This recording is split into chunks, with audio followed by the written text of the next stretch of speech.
Bonjour à tous et bienvenue dans la région de Turin en Italie où nous avons la chance de pouvoir conduire la toute dernière Ferrari. Vous l'apercevez juste derrière moi, c'est la Roma, c'est une GT 2+2 à 8 cylindres qui s'oppose aux Aston Martin DB11 et Bentley Continental GT V8, à la McLaren GT et la Porsche 911 Turbo. Mais avant d'entrer dans les comparaisons, prenons le temps de découvrir cette nouvelle Roma. Le segment du grand tourisme a toujours occupé une partie importante dans les gammes de Ferrari. Cette fois, Maranello mise sur une 2+2 au gabarit contenu, propulsée par un V8 biturbo de 3,9 litres qui culmine à 620 chevaux et 77 mètres-kg de couple maxi. Malgré la suralimentation, le régime maxi est fixé à 7500 tours par minute. La masse totale est annoncée à 1570 kg avec les pleins.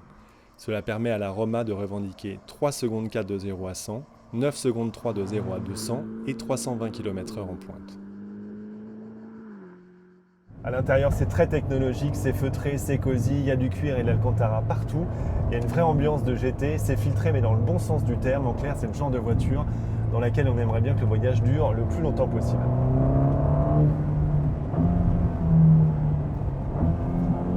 Il y a deux phases au volant. La première, c'est de découvrir une voiture facile d'accès, très polyvalente. Et ensuite, au fur et à mesure que la vitesse augmente, la Roma devient de plus en plus agile.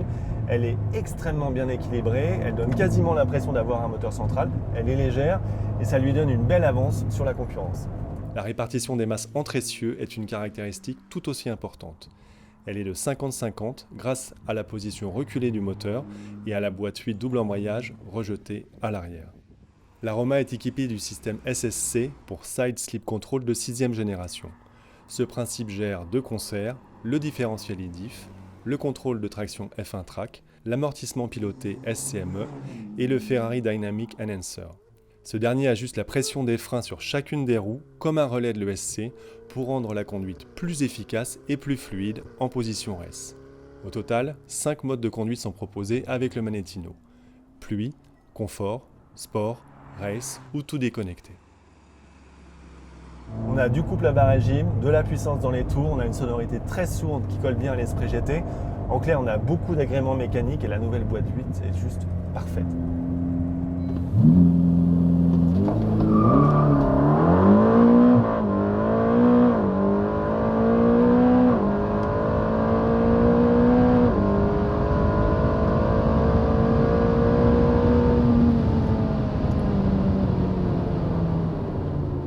Le tarif de base de la Roma est fixé à 198 205 € avec le programme d'entretien totalement gratuit pendant 7 ans.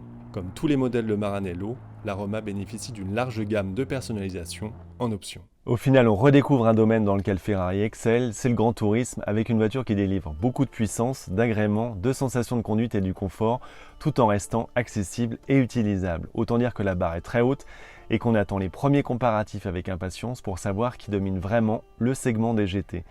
D'ici là, je vous donne rendez-vous sur sportauto.fr et sur nos réseaux sociaux et je vous dis à très bientôt.